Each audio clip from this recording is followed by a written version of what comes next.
Avez-vous déjà eu l'impression de tout donner, et que cela ne suffisait toujours pas pour être choisi? Avez-vous dû vous expliquer encore et encore, comme si aimer était une négociation constante? Si vous vous êtes déjà senti invisible alors que vous donniez votre amour sans réserve, cette vidéo est pour vous. Car aujourd'hui, nous allons passer en revue ensemble les 9 clés psychologiques qui t'aideront à ne plus être une option, pour devenir une présence précieuse, magnétique et profondément inoubliable. Et non, il ne s'agit pas de stratégie de séduction. Il s'agit d'une transformation interne, émotionnelle, qui changera ton énergie et la façon dont le monde te perçoit. Prépare-toi à une conversation honnête, intense et profondément révélatrice. Parce qu'être considéré comme un luxe n'est pas un caprice, c'est une conséquence de ton évolution. Clé numéro 1, concept de soi et image de soi.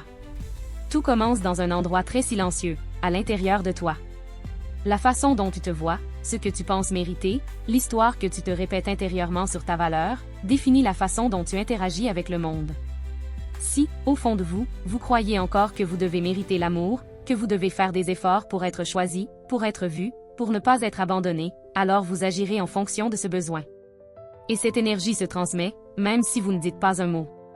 Elle se ressent dans ce que vous permettez, dans ce que vous taisez, dans ce que vous acceptez même lorsque cela fait mal. Lorsque vous vous percevez comme une option, comme quelqu'un qui doit constamment prouver sa valeur, vous abaissez inconsciemment votre fréquence. Et cela conditionne la façon dont les autres vous traitent. Il ne s'agit pas de ce que vous donnez ou des efforts que vous faites.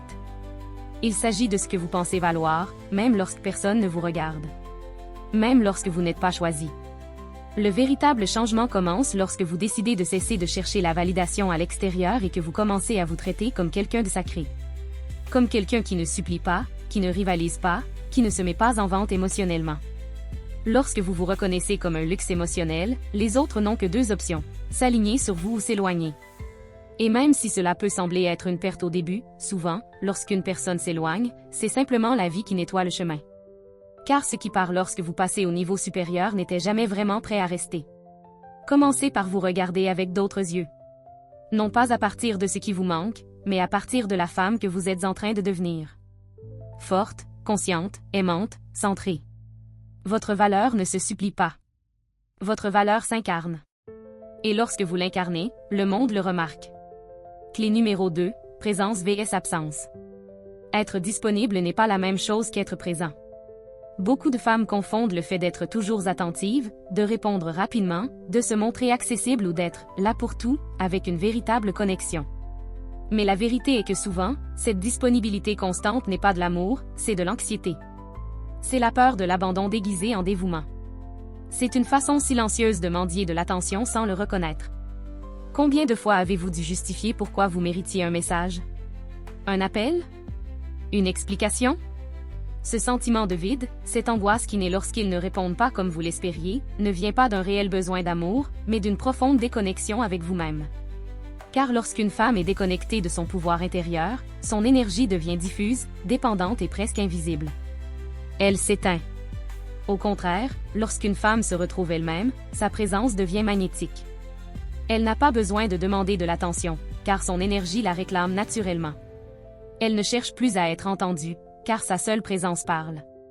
Elle n'insiste plus pour être vue, car elle rayonne quelque chose qui ne peut être feint. Une femme qui est en équilibre, qui a fait le travail intérieur de se regarder, de reconnaître sa valeur, de combler ses vides, n'a plus besoin d'être partout ni disponible pour tout le monde. Elle apprend à se retirer sans drame. À observer sans absorber. À être sans avoir besoin de prouver. C'est la grande différence entre être présente et être disponible. Être présente implique d'être connecté à soi-même, d'habiter son corps, son énergie, sa dignité. Cela implique de dire « non » sans culpabilité. Cela implique de ne pas avoir à s'expliquer chaque fois que l'on choisit sa paix. L'absence, en revanche, n'est pas toujours physique. Parfois, on est physiquement présent, mais émotionnellement vide, épuisé, attendant que quelqu'un nous comble. Mais la vérité est que lorsque notre énergie est dispersée entre 1000 endroits et personnes, on perd de sa force.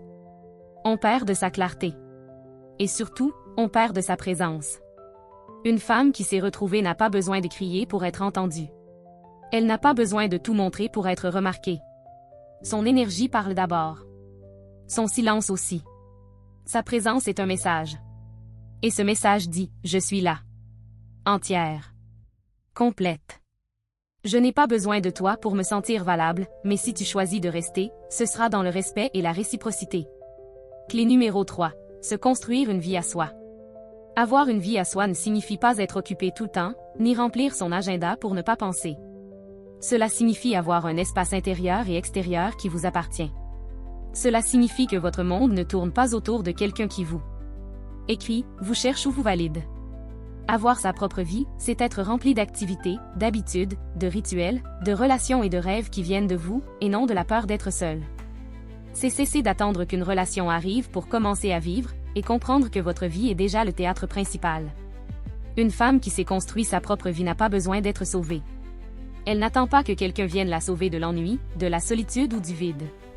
Car elle a appris à remplir son monde de choses qui la nourrissent. Elle ne recherche plus une relation par manque, mais par enrichissement. Non pas parce qu'elle en a besoin, mais parce que cela peut être un plus.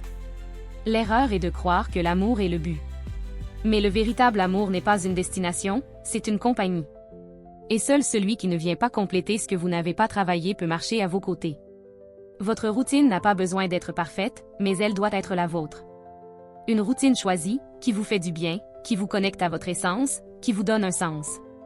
Il ne s'agit pas d'être occupé, mais d'être engagé dans votre bien-être, votre évolution, votre plaisir.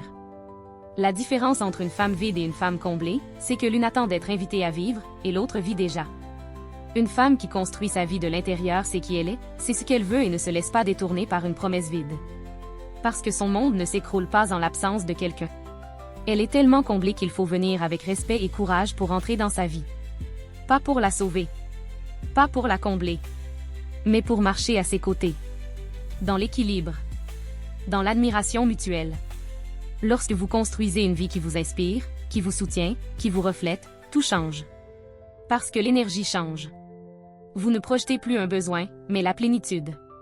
Vous ne poursuivez plus, vous attirez. Vous ne suppliez plus, vous choisissez. Et à partir de là, vous ne vouliez qu'avec ceux qui sont prêts à partager, et non à consommer. Clé numéro 4. Le mystère comme respect intérieur. Le véritable mystère ne consiste pas à disparaître pour susciter l'intrigue ni à jouer avec le temps pour manipuler les émotions. Ce type de comportement n'est pas du mystère, c'est de l'insécurité déguisée en stratégie. Le mystère authentique naît du profond respect que vous avez pour vous-même.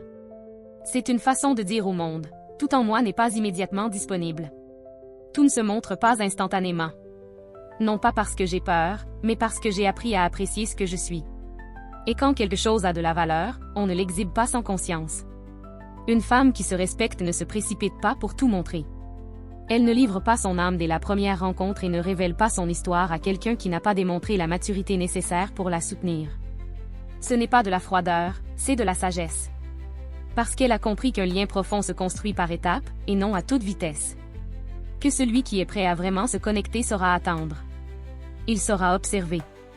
Il saura rester. Ce mystère ne repousse pas. Au contraire. Ce mystère génère le respect. Parce qu'il provient d'une énergie qui ne se traîne pas. Qui ne s'offre pas par nécessité. Il provient d'une femme qui n'est pas désespérée d'être découverte, mais qui a appris à ne se montrer qu'à ceux qui méritent de la voir. Certaines parties de vous ne sont pas destinées à tout le monde. Non pas parce que vous cachez quelque chose, mais parce que vous êtes devenue la gardienne de votre propre cœur. Et vous n'ouvrez plus vos portes à ceux qui veulent seulement regarder sans entrer. Être mystérieuse, ce n'est pas se cacher, c'est se connaître suffisamment pour savoir quoi partager et quand. Non pas pour créer de la distance, mais pour créer de la valeur. Parce que vous comprenez que révéler votre monde intérieur est un acte sacré. Et seuls ceux qui te regardent avec respect peuvent entrer. Parce que tout le monde n'est pas prêt pour la profondeur qui est en toi. Le mystère bien mené n'est pas de la froideur, c'est une présence consciente. Tu n'as pas besoin de crier ton histoire pour être vu. Tu n'as pas besoin de tout raconter pour être apprécié.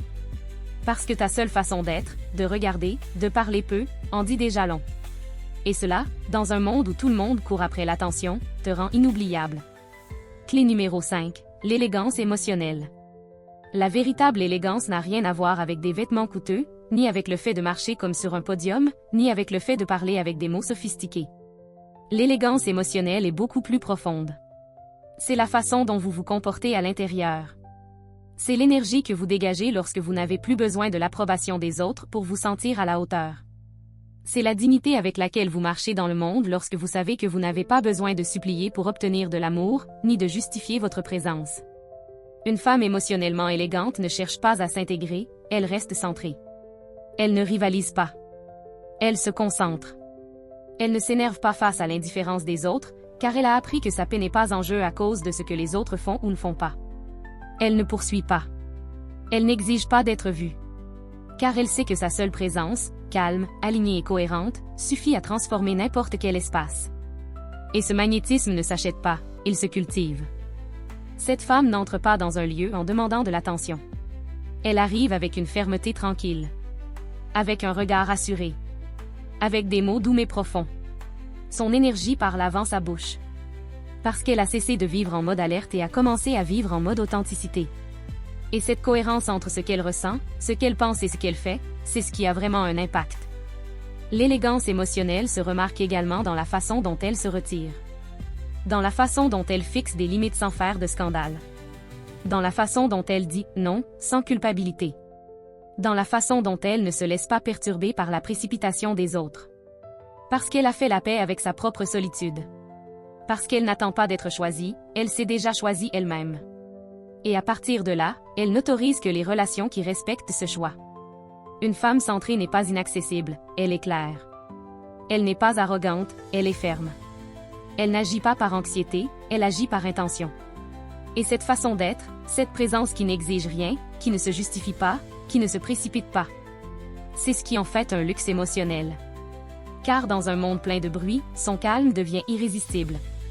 Clé numéro 6, le pouvoir du « non ». Dire « non » est l'un des actes les plus puissants et libérateurs qu'une femme puisse accomplir. Et, paradoxalement, c'est aussi l'un des plus difficiles lorsqu'on a passé une grande partie de sa vie à donner la priorité aux besoins des autres, à se taire par peur du conflit ou à dire « oui » par crainte du rejet. Beaucoup de femmes ont été éduquées pour plaire, pour s'adapter, pour ne pas déranger. Et ainsi, elles finissent par dire oui à des liens qui les épuisent, à des mots qui blessent, à des relations qui ne les valorisent pas, juste pour ne pas rester seules. Mais le véritable amour-propre commence par un non. Un non clair. Un non qui ne se justifie pas. Un non qui n'a pas besoin d'explication. Parce que vous ne rejetez pas l'amour, vous rejetez tout ce qui limite. Tout ce qui se fait passer pour de l'affection, mais qui est en réalité du contrôle, de la dépendance ou du besoin. Le non protège votre énergie. Il protège votre temps. Il protège votre santé mentale. C'est une barrière sacrée qui sépare ce que vous méritez de ce que vous n'êtes plus disposé à accepter.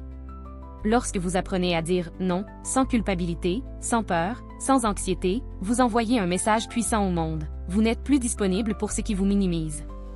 Et oui, certaines personnes peuvent être contrariées par votre limite.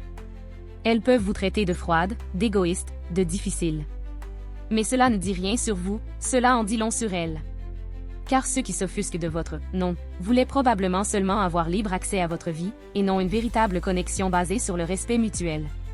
Dire « non » est aussi une forme de nettoyage émotionnel. C'est faire de la place. C'est permettre à l'authenticité d'arriver, sans avoir à négocier votre dignité. C'est vous choisir.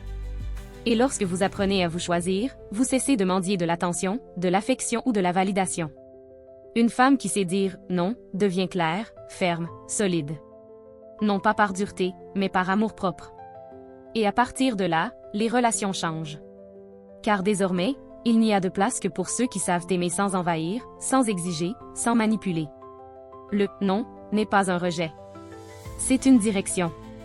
C'est prendre soin de soi. C'est évoluer. Clé numéro 7. Réaction vs réponse. Réagir, c'est agir sous le coup de la blessure. C'est agir dans la précipitation, sous l'impulsion, sous la nécessité de se défendre à tout prix. C'est quand vous sentez que si vous ne criez pas, si vous ne vous expliquez pas, si vous ne faites pas quelque chose tout de suite, vous allez tout perdre. Mais en réalité, lorsque vous réagissez sans réfléchir, ce que vous perdez le plus, c'est vous-même.